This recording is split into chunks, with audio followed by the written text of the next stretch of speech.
Welcome back to World Crisis Radio. Just wrapping up a few things now on this complex: Iran, Afghanistan, Pakistan, WikiLeaks, Assange, limited hangout, self-exposure, disinformation operations, inside, outside, in the manner of Ellsberg and Philip Agee in the past.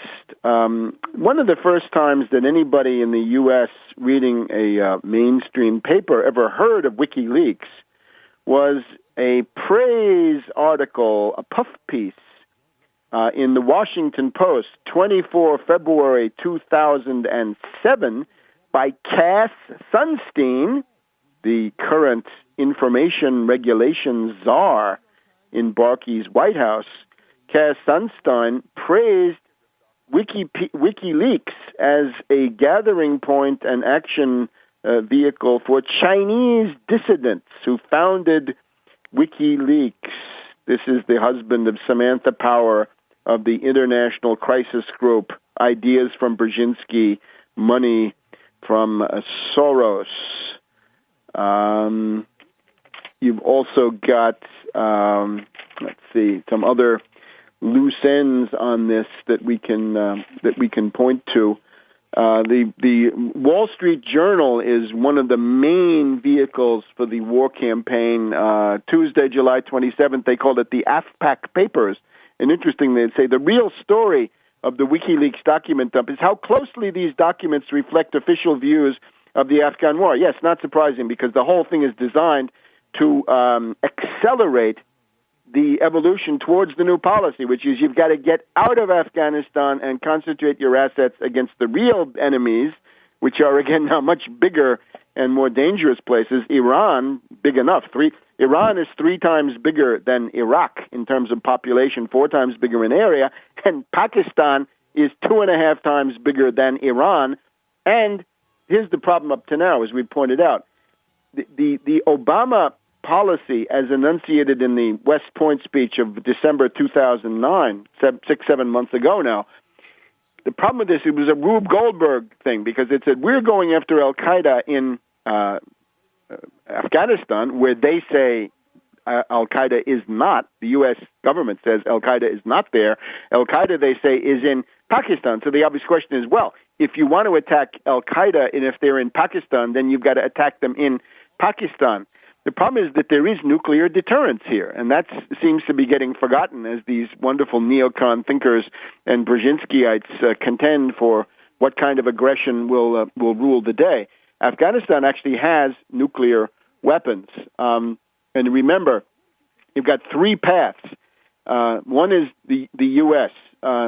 If the U.S. sees U.S. forces that are encircled, in danger of being overrun, in Iran, near Iran, in Iraq, in Afghanistan, nuclear weapons will be the answer. So that's nuclear escalation by the U.S. The other one is if you have Hezbollah missiles raining into Israel, Iranian missiles. We've got the array of the Iranian missiles. They have 4 to 5 different kinds of medium-range ballistic missiles, even verging into IRBMs.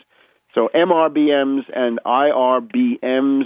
They've got the Fajr 3 that has 3 MIRVs on it. They've got the Shahab 3, which is a jazzed-up Scud. But the Shahab 3C can go 3,000 kilometers. It could actually reach far into European Russia if they got to that point. The Ghadr 110 is an MRBM 1,800 kilometers based on the Shahab 3, a new generation of that.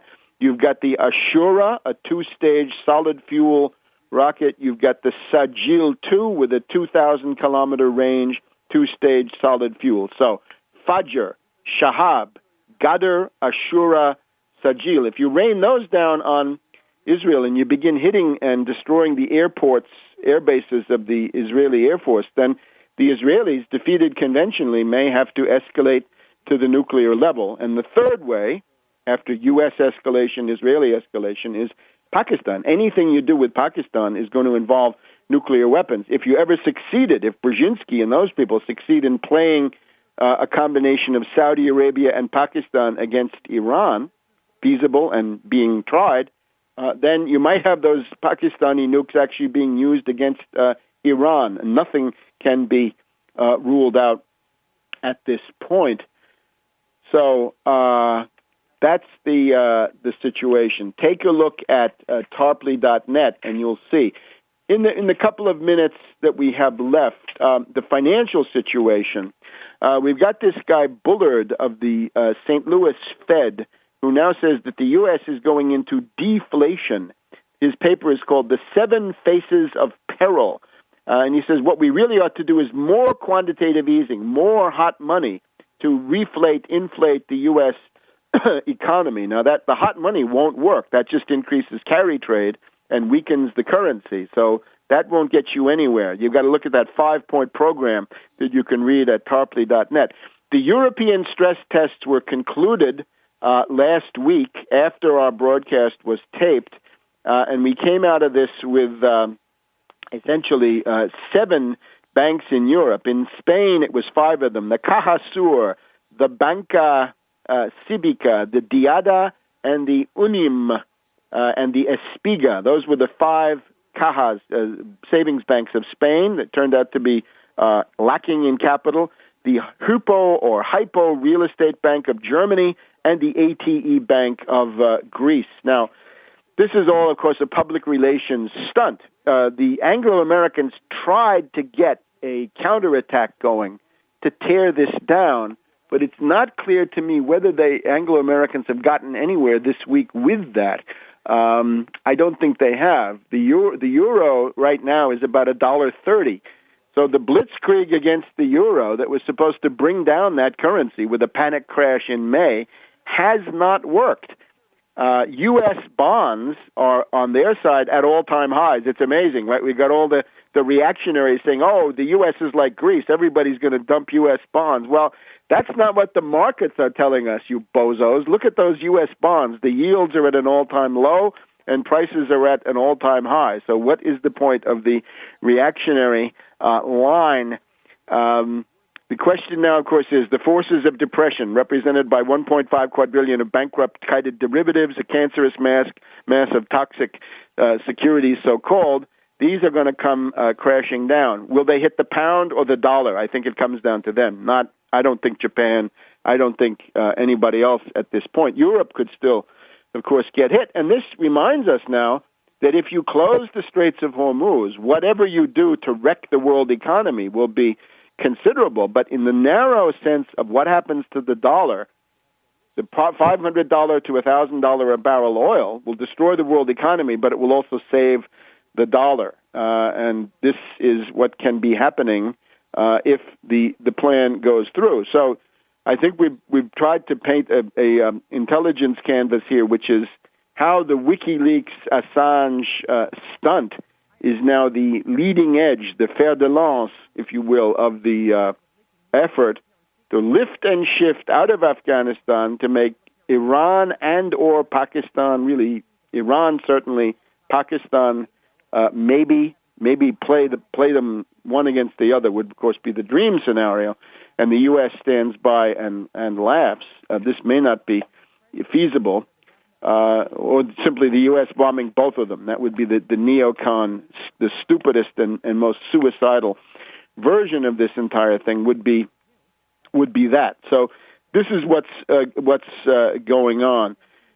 There is one good piece of news, as far as we can see. The maneuvers involving South Korea and the United States have ended, and there has been no war. So the DPRK didn't attack anybody after all, and we hope that stays the same way. So do get the word out concerning this, the fact that Obama is now the warmonger in chief, and he is at the head of a federal bureaucracy which is now moving towards an attack on Iran, quite possibly in the next 3 months, although maybe later.